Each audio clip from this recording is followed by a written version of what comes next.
Que el Señor les bendiga a todos. Amén. Bienvenidos nuevamente a la casa del Señor. Estamos contentos porque el Señor nos concede otro domingo más en el cual podemos aprender de su palabra. Y como siempre hago un repaso de la clase anterior. ¿Se acuerda que estuvimos viendo en la clase anterior? ¿Sí?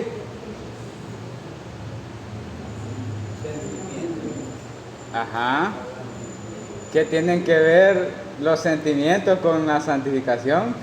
Correcto, correcto. Sí. ¿Algo más? ¿Alguien más? ¿Se acuerdan que estuvimos viendo la definición de santidad? ¿Qué era lo que significaba santidad? ¿Sí? ¿Recuerdan qué es santidad?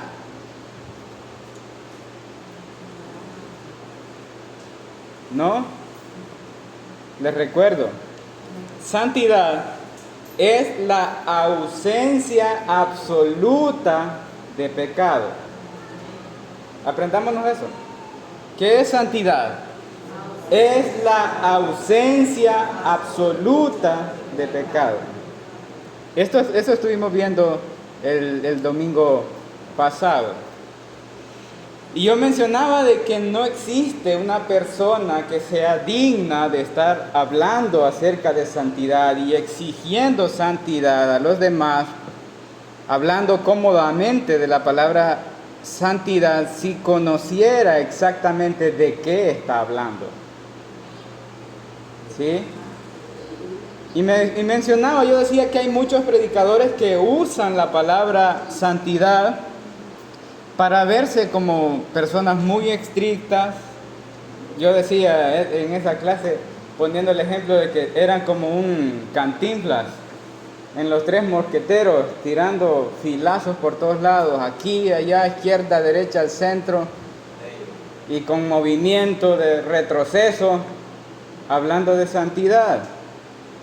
Pero decía que una cosa es querer verse estrictos, verse exigentes, celosos de la palabra de Dios, queriendo dar a creer que esa es la santidad, pero que realmente no conocen qué es lo que encierra la palabra santidad. Porque si supieran qué es lo que realmente es santidad y están hablando de santidad, creo que primero tendríamos temor. Mucho temor a hablar de la santidad. Si usted ve a un predicador gritando acerca de la santidad y lo ve con una actitud de jactancia, como que si de lo que él está hablando, él está libre de todo tipo de pecado y que él prácticamente se ha convertido en ese momento en la representación de la santidad misma hablando, porque él cree que debe de enseñar la santidad a otros, pero él no es consciente de su propio pecado. Hermanos, tenemos enfrente a una persona que no sabe de qué está hablando. No sabe de qué está hablando. Creo que cuando hablamos acerca de la santidad debemos darnos cuenta de nuestro propio pecado, de nuestra propia inmundicia, y creo que deberían temblarnos los labios y temblarnos el cuerpo cuando hablamos de santidad. Y me interesa repetírselos de nuevo, hermanos. No importa qué predicador sea, no importa la fama que tenga, lo reconocido que sea, debemos de aprender a comprender a Dios en su santidad. Y si tenemos el concepto claro de qué es santidad y tenemos en mente de que santidad es la ausencia absoluta de pecado, partiendo desde ahí, debemos de saber qué actitud tiene el que predica acerca de este tema. Cuando nosotros debamos enseñar acerca de la santidad y acerca de la santificación, debemos hablarlo con temor, con respeto, con humillación, reconociendo perfectamente bien quiénes somos nosotros en dónde estamos y hacia dónde queremos ir. Guiar a los redimidos hacia la santificación no es un trabajo fácil.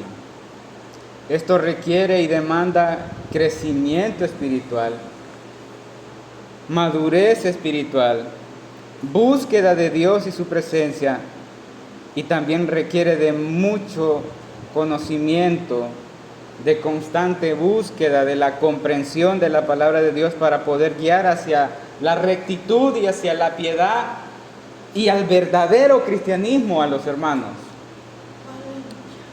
Debemos comprender al menos los conceptos básicos sobre lo que Dios ordena a sus hijos. Y esto, hermanos, inequívocamente estamos hablando de la santa ley moral de Dios. Estos domingos pasados veíamos el afecto, el derroche de poesía literaria en uno de los salmistas elogiando la palabra de Dios en su ley en el Salmo 119. Y también estábamos estudiando que en nuestros tiempos ahora importan mucho los sentimientos, ¿verdad? Y decíamos que nuestros sentimientos son los que nos dan la autorización de pecar. Es un sentimiento el que nos lleva a ese grado. Ese es el sentimiento que nos hace elegir nuestra propia soberanía sobre y encima de los mandamientos de Dios, de los estatutos de Dios. El domingo pasado mencionaba de que en esta clase veríamos cómo es que los líderes espirituales deben guiar hacia la santificación a los otros hijos de Dios. Pero antes de iniciar quiero que hagamos una pequeña oración. Oramos al Señor. Señor, muchas gracias por este momento que tú nos concedes. Gracias porque tú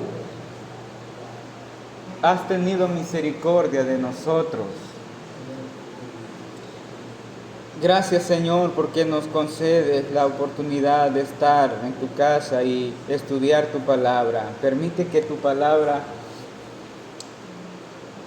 alumbre nuestros corazones. Señor, abre nuestros corazones, nuestras mentes. Lleva claridad y luz hasta nuestras vidas para que podamos entender la manera en la que podemos ser guiados hacia la santificación. Te lo pedimos, Señor, en el nombre de tu Hijo, Jesucristo. Amén y amén. Quiero comenzar, hermanos, haciendo un recordatorio de una de las gráficas que vimos hace unos domingos atrás. ¿Se acuerdan que esa gráfica veíamos cómo es que inicia la santificación? Yo decía de que el inicio de la vida cristiana comienza desde que somos regenerados por el medio del Espíritu Santo. Y que la santificación en una persona no es línea recta, sino que tiene curvas, tiene subidas, tiene bajadas. Y que generalmente en la niñez es en donde se experimentan esas desviaciones.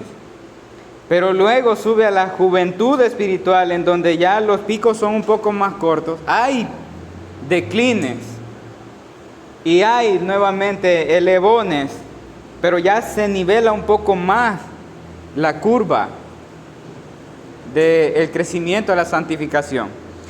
Y luego yo mencionaba de que las 3 edades eran niños, jóvenes y padres, según lo que explica el apóstol Juan. Y que los padres, cuando estamos hablando de los padres, ellos ya no tienen esos declines, no tienen esas curvas tan prolongadas, sino que los picos de la vida de la santificación ya son un poco más pequeños. Ya no tienen caídas tan profundas, sino que son un poco más pequeñas las líneas de las curvaturas hacia la madurez espiritual. Por eso vamos desde la niñez hacia la madurez espiritual.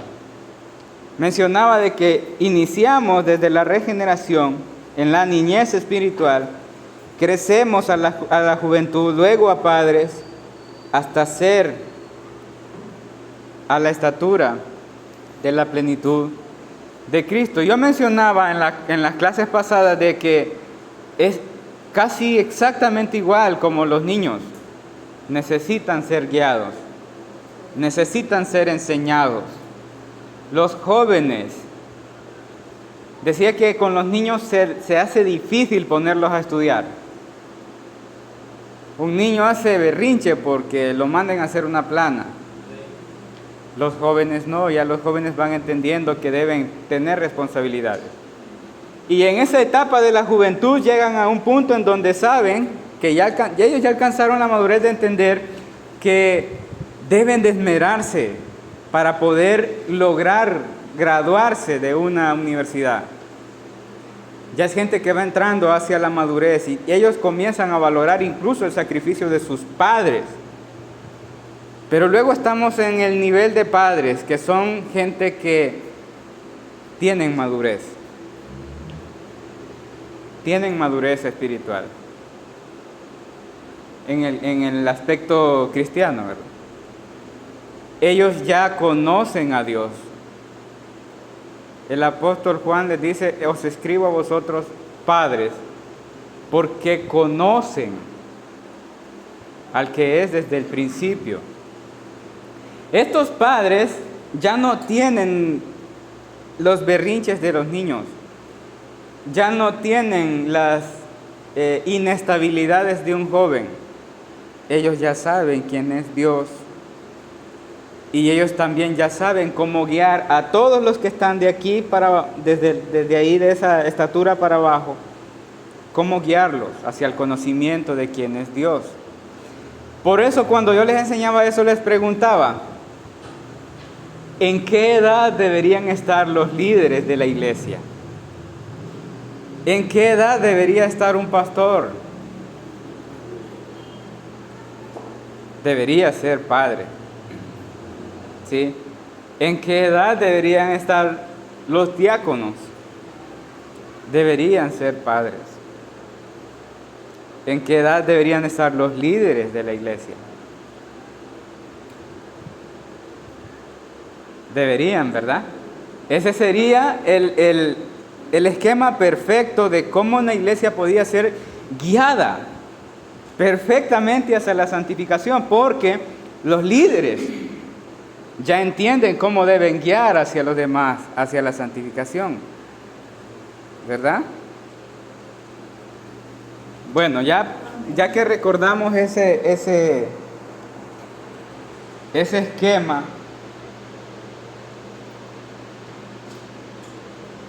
quiero comenzar haciendo la pregunta: ¿por qué es tan importante de que los líderes espirituales hayan crecido y ya sean personas maduras espiritualmente y hayan crecido en el conocimiento de la palabra de Dios?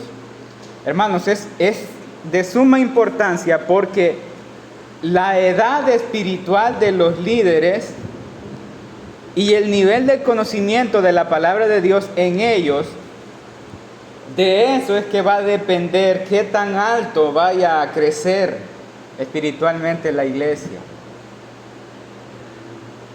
Es de sus líderes.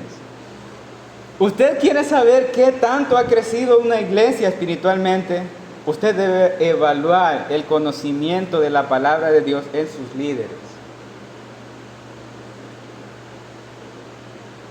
En sus líderes. Si sus líderes no están nutridos y poderosamente preparados en el conocimiento de la santidad de Dios, que Dios demanda a su pueblo, en la ley moral de Dios, en la ley que Dios ha ordenado para su iglesia, será una iglesia, hermano, con síndromes raros. Será una iglesia con muchos problemas que no se sabrá cómo guiar.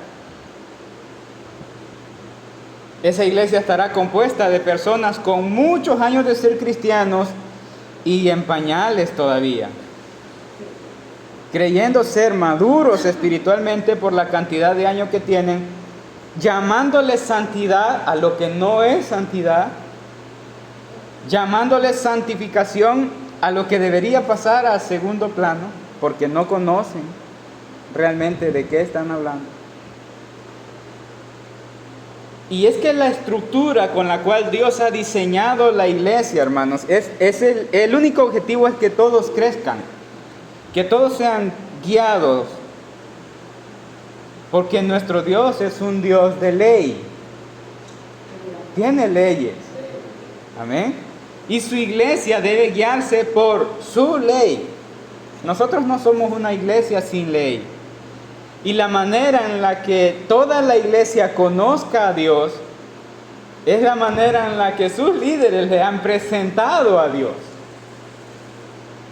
¿Sí? ¿Estamos de acuerdo con eso? Entonces, hermanos, la única forma en la que la iglesia puede ver la santidad de Dios es que ella experimente predicaciones y mensajes en los que vea su propia pecaminosidad.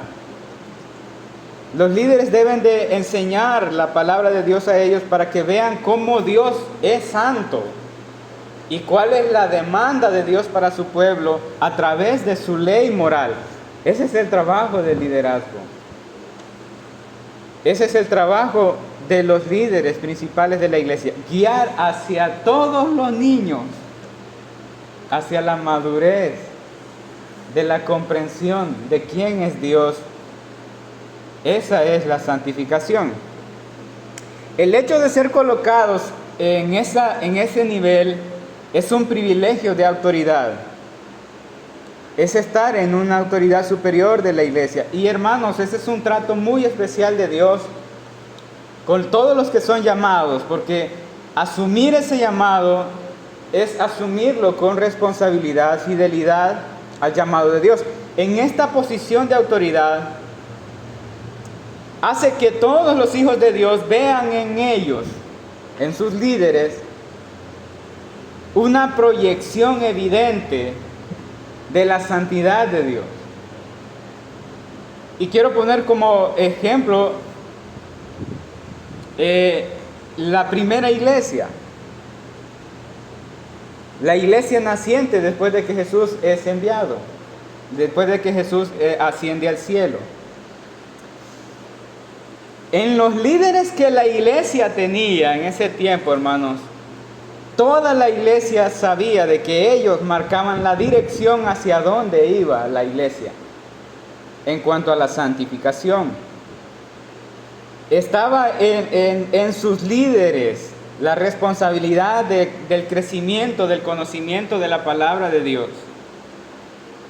Ellos veían a un apóstol Pablo enseñándoles la palabra de Dios. Ellos veían a un apóstol Pedro enseñándoles la palabra de Dios. Y por eso es que la primera iglesia fue tan excepcional. Tenían tanto conocimiento de Dios que no les importaban sus vidas, a fin de llegar a poder conocer cara a cara a ese Dios santo que predicaban. De esa manera es que los líderes tienen influencia en la iglesia.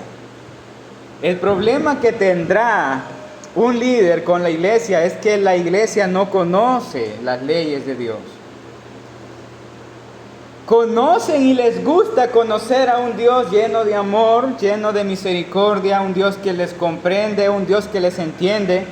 La gran mayoría de los casos a tratar en una iglesia para guiar a una persona hacia la santificación involucrará sus sentimientos, no la ley de Dios,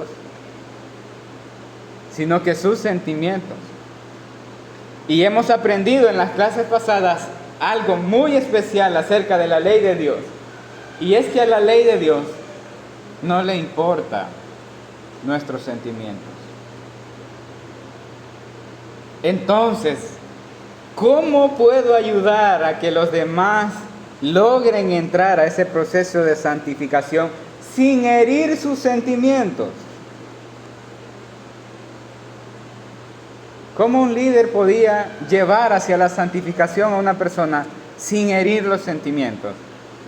Hermanos, eso es imposible. Imposible. Imposible. O enseñamos la palabra de Dios que nos va a guiar hacia su santidad, o preferimos cuidar los sentimientos de las personas. Pero no podemos estar mezclando los dos.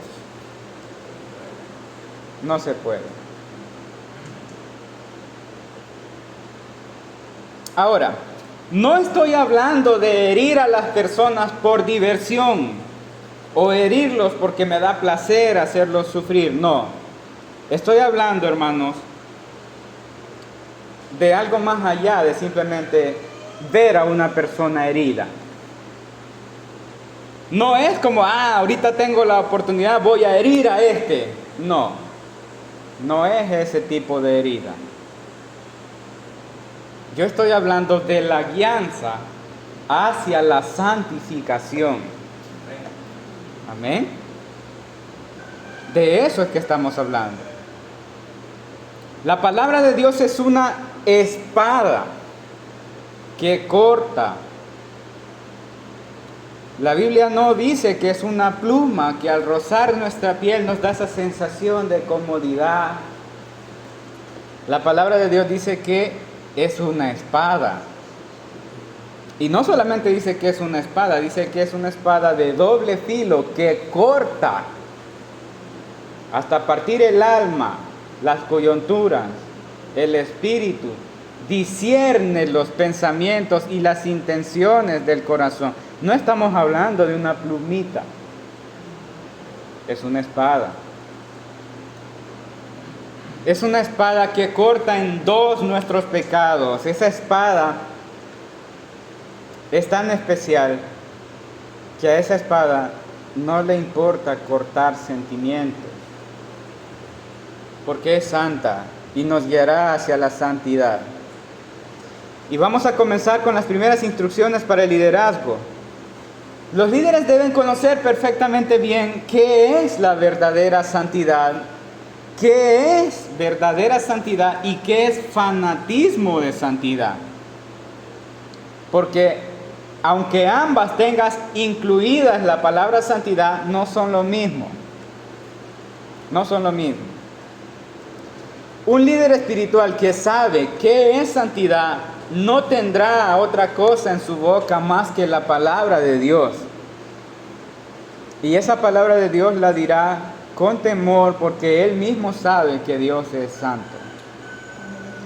Pero un líder fanático de la santidad, él no sabe ni siquiera qué es lo que incluye la palabra santidad.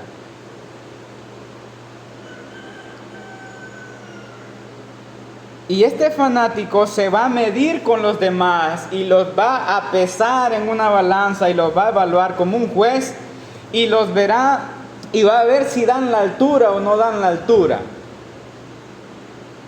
Si esta persona es digno o no es digno. Ese es un fanático de la santidad, porque no sabe qué es santidad. Alguien que es fanático de la santidad se ve a sí mismo y dice, wow, yo estoy en un nivel superior. Y ve a los demás así para abajo. Él siente que está en una silla en donde ve a los demás si están dando el ancho o no. Evalúan a los demás si están a la altura o no. Y todo se rige en base a lo que él cree, no en base a lo que la Biblia dice. ¿Ve la diferencia? Ese es fanatismo, porque no saben de qué están hablando, ni saben hacia dónde va la santidad. Ahora quiero que estudiemos a un líder espiritual usado por Dios para llevar hacia la santificación a uno de los amados del Señor. Un líder que guía hacia la santificación tiene ciertas características que quisiera que consideremos. Vamos a guiarnos en un ejemplo bíblico que me gusta mucho, en donde Dios envía a uno de sus siervos para guiar hacia la santificación a otro de sus hijos. Vaya conmigo a segundo libro de Samuel, capítulo 12. Segundo libro de Samuel, capítulo 12. Me avisa cuando lo tengamos. Vamos a leer desde el versículo 1 al 13. ¿Lo tenemos? Segundo libro de Samuel, capítulo 12.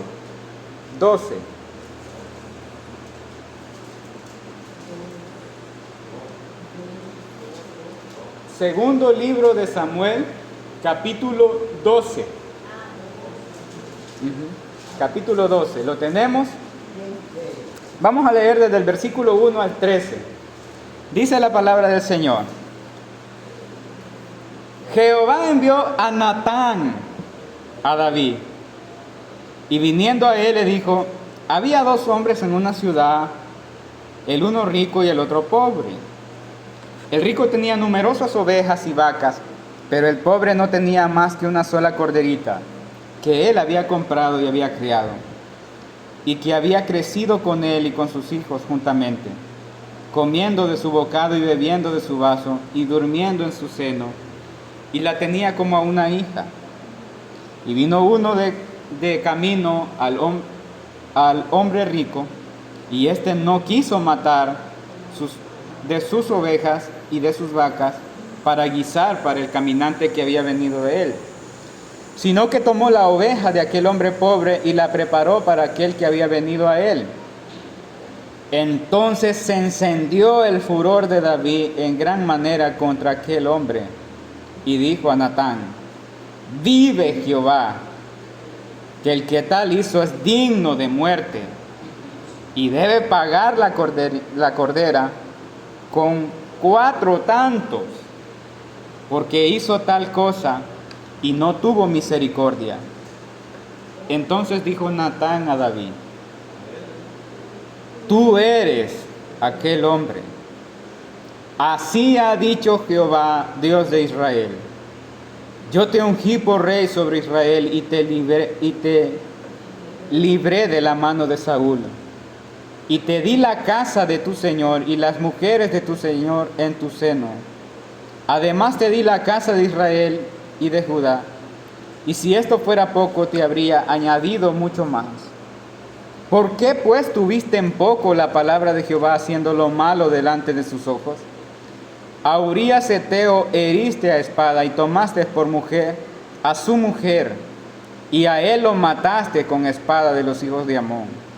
Por lo cual ahora no se apartará jamás de tu casa la espada, por cuanto me menospreciaste y tomaste la mujer de Urías Heteo para que fuese tu mujer. Así ha dicho Jehová: he aquí yo haré levantar el mal sobre ti de tu misma casa, y tomaré tus mujeres de delante de tus ojos y las daré a tu prójimo, el cual yacerá con tus mujeres a la vista del sol. Porque tú lo hiciste en secreto, mas yo haré esto delante de todo Israel a pleno sol. Entonces dijo David a Natán: pequé contra Jehová. Y Natán dijo a David: también Jehová ha remitido tu pecado, no morirás. Acabamos de ver uno de los pasajes de la palabra del Señor que considero que más enseñanza da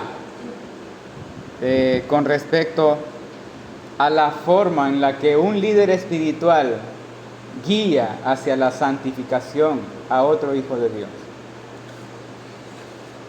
Cuando Dios envía, hermanos, a uno de sus santos a guiar hacia la santificación a otro hijo de Dios, muchas cosas pueden suceder. Muchas cosas. En el tiempo de David, él reconocía a estas personas como los temerosos de Dios. A los que se deleitaban en la ley de Dios, David les llamaba los santos del Señor. ¿Se acuerdan el salmo que leímos en donde David les dice: temed a Dios vosotros, sus santos? Él está hablando de ellos. David consideraba como santos del Señor a aquellos que vivían una vida dedicada al servicio de Dios. Estos eran los líderes espirituales de Israel. Es algo fuerte comprender todo lo que está pasando en este capítulo, y el enfoque que quiero resaltar hoy es las características de un líder espiritual que está guiando hacia la santificación a otra persona. Hay ciertas características que debemos considerar en este líder del que acabamos de leer, que se llama Natán.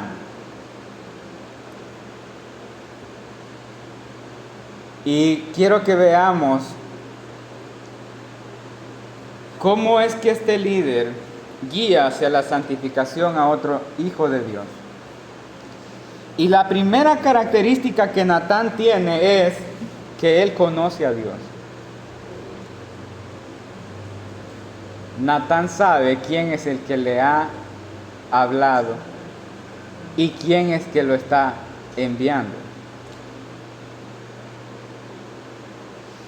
Y la otra característica que veo yo en Natán es, hermanos, que Natán pone las palabras de Jehová por encima de quien sea. No estamos hablando de un sirviente, no estamos hablando de un cuidador de caballos, de los caballos del reino. No estamos hablando de una persona cualquiera, estamos hablando del rey David, la máxima autoridad de todo Israel, uno de los guerreros más temidos por todas las naciones aledañas.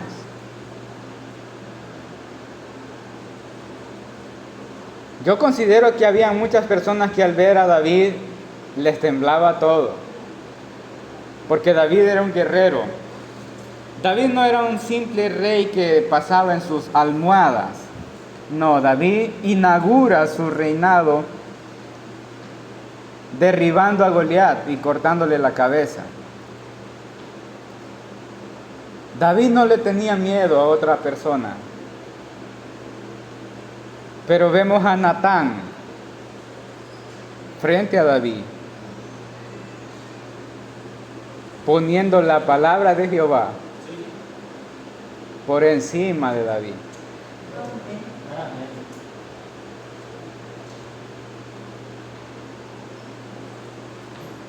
Y la otra característica que yo veo en Natán es que Natán no teme ni por un segundo decir lo que Dios le dijo que dijera.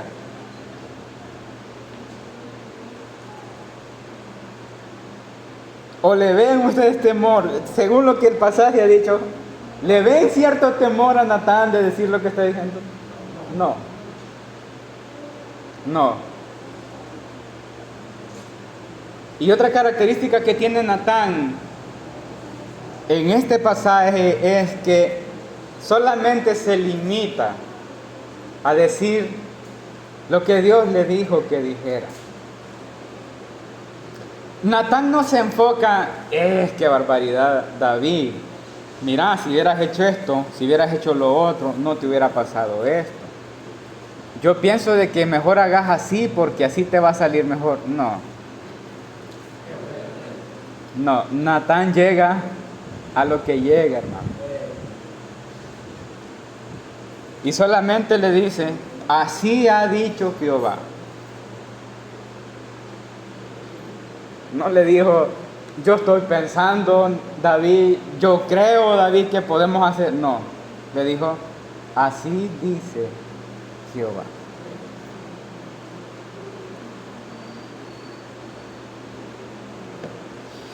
La otra cosa que quiero resaltar de Natán es, como líder espiritual, es que él no trata a David desde sus sentimientos. Natán trata a David desde la palabra de Dios. Si usted se pone a pensar qué era lo que sentía David en ese momento, qué eran los sentimientos que tenía David. Miren, hermanos, los sentimientos que David tenía en ese momento era que él amaba a una mujer que no era de él. No solamente estaba en ese enamoramiento, sino que ya había mandado a matar a su esposo para que ella quedara libre. Hay otro sentimiento ahí. Y luego que esta mujer está embarazada de un hijo de él, está otro sentimiento ahí.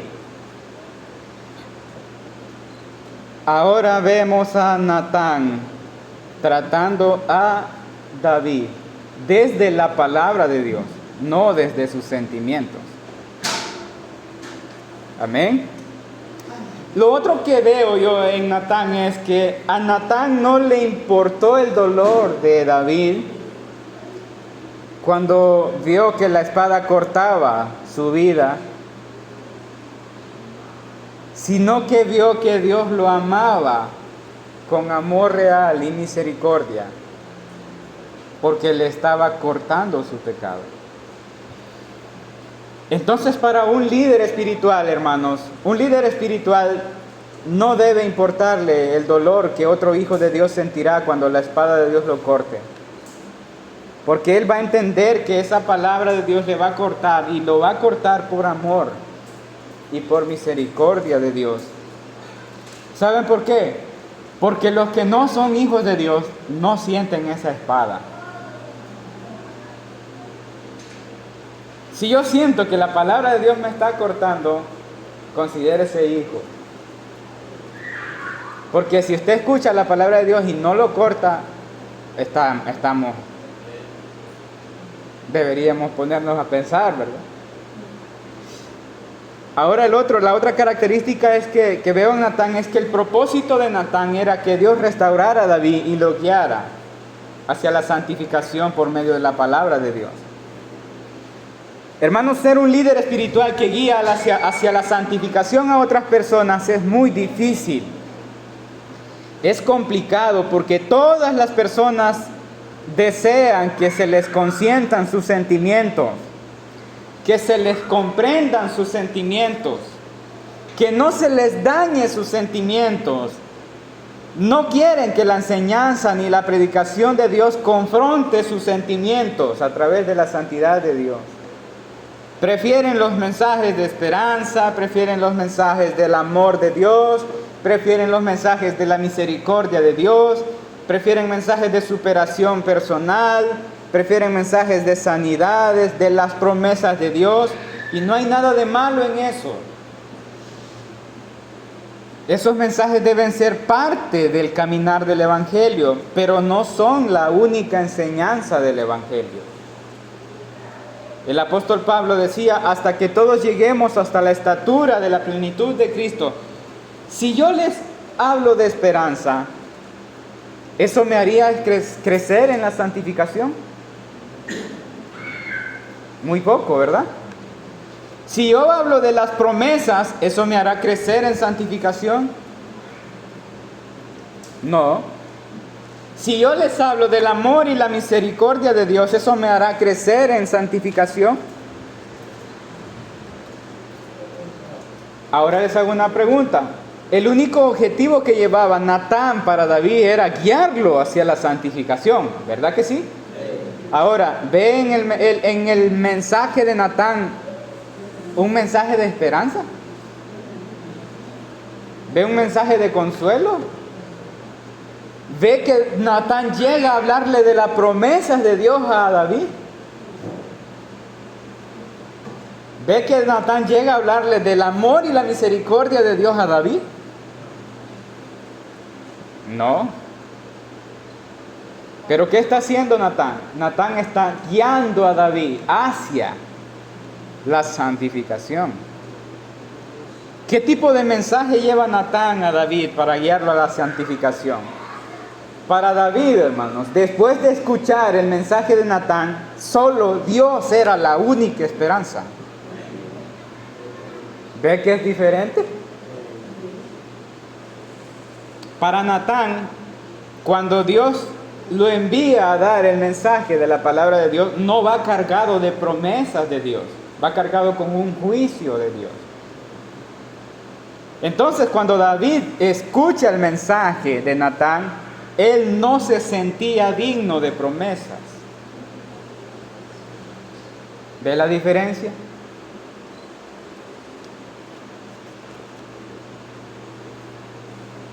Natán no llega a hablarle del amor y la misericordia de Dios a David.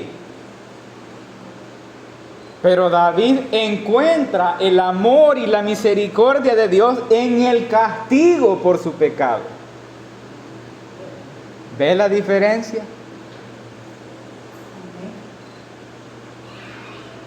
Sentir que Dios me ama. Yo decía en una clase pasada que David sentía que Dios le amaba porque Dios enviaba a uno de sus santos a declararle el pecado. David sentía que Dios lo amaba porque enviaba a uno de sus santos para decirle: David, así dice Jehová.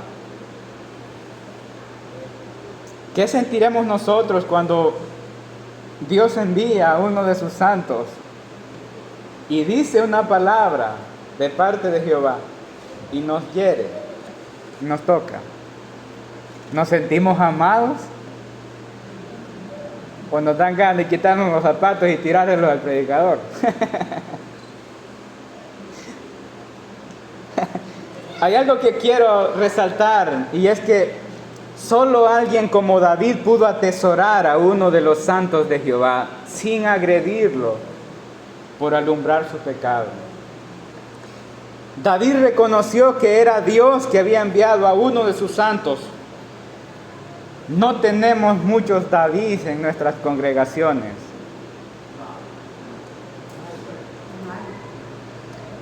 Si hoy, hermano, Dios enviara a uno de sus santos a hacer algo así como lo que envió a Natán, creo que saldría mucho más herido que aquel que cometió el pecado.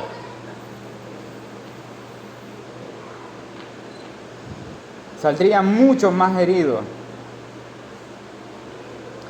Nadie de nosotros disfruta ser cortado por la palabra de Dios.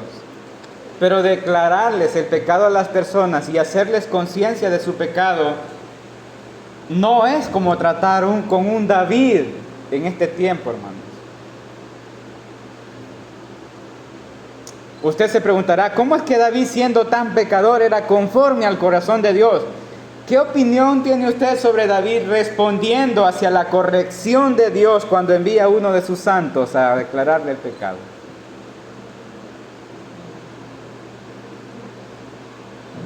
¿Qué actitud tiene David cuando Dios le corrige su pecado por medio de su palabra, con su santidad?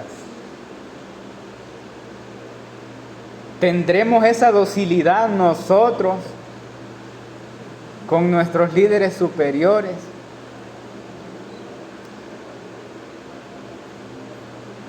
Generalmente nos sentimos heridos, golpeados, afrentados, devaluados por aquella persona que nos está diciendo la verdad de la palabra de Dios. Y no es la persona, es la palabra de Dios que está cortando. Pero preferimos atentar en contra de aquella persona que Dios usó para alumbrar nuestro pecado, que caer humillados y arrepentidos, reconociendo nuestro pecado delante de Dios. Pero ¿qué otra opción tendría un siervo de Dios si Dios lo envió para transmitir ese mensaje?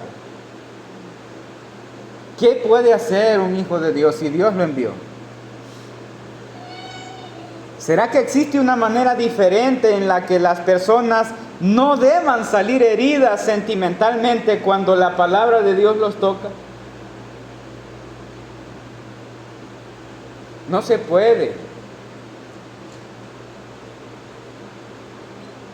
Todo aquel mensaje que vaya guiado hacia la santificación va a cortar, hermano. El pueblo del Señor debe entender que si se siente herido por la palabra de Dios, esa es una misericordia adicional de Dios para él, para su arrepentimiento. Los líderes deben saber que no pueden perder su firmeza ante los hijos de Dios, aunque afloren todos sus sentimientos.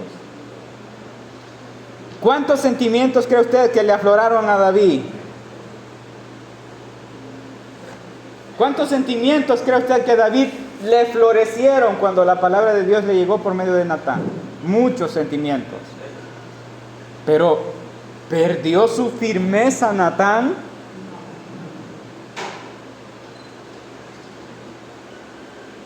No se trata de que Natán tenía su corazón lleno de orgullo. No se trata de que Natán estaba lleno de arrogancia o que Natán disfrutara el sufrimiento de David. Se trataba de la santificación de David. Cuando un líder se preocupa por la santificación de uno de la iglesia, hermano, debe demostrar firmeza. Y no porque sea orgulloso o porque sea arrogante, sino porque el que ha pecado, hermanos, debe comprender que ha pecado. Y debe de humillarse como se humilló David. Debe tener un genuino arrepentimiento delante de Dios, porque Dios es santo. Un líder espiritual no debe pesar los sentimientos de las personas, porque le puede costar darle la razón a la persona que ha fallado y meterse en problemas con Dios. Le hubiera pasado eso a Natán si se hubiera metido en los sentimientos de David. Un líder espiritual preocupado por guiar hacia la santificación a los hijos de Dios encontrará el deseo y la motivación de escudriñar la ley moral de Dios, porque es por medio de ella que va a guiar hacia el pueblo hacia la santificación. En la ley de Dios encontramos lo que le agrada a Dios y lo que no le agrada. En la relación de la ley de Dios con nuestros sentimientos aprendíamos la verdad maravillosa de que a la ley de Dios no le importan nuestros sentimientos. ¿Por qué? Porque siempre nos va a guiar hacia la santificación, nunca nos va a guiar hacia el mal. Siempre nos va a guiar hacia la santificación. Es por nuestros sentimientos que creemos que tenemos la autorización de pecar en contra de la ley de Dios. Pero para eso están nuestros líderes. Para mostrarnos que nuestros sentimientos deben someterse a la ley de Dios. Los líderes espirituales deben comprender dos cosas, hermanos. Solo existen dos formas de que el cristiano tiene relación con la ley moral de Dios. O está en obediencia a los mandamientos de Dios, o está rebelado en contra de su ley. No hay un intermedio. O está en obediencia a los mandamientos morales de Dios, o se ha rebelado.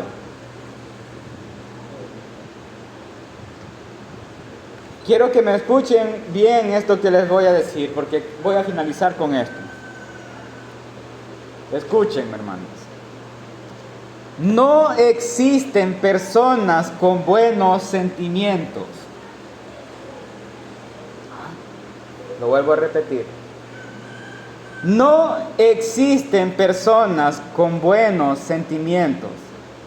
Porque si vemos a una persona hacerle el bien a otro o comunicar el bien con sus acciones a otra persona, no es por el resultado de sus sentimientos. Él simplemente está obedeciendo la ley santa de Dios.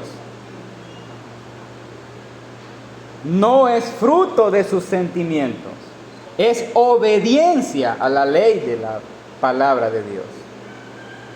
¿Me di a entender? El próximo domingo estaremos estudiando cómo describen los salmistas a los líderes espirituales que guían hacia la santificación al pueblo de Dios por medio de su ley. Esta es la clase de hoy, hermanos. Que el Señor les bendiga.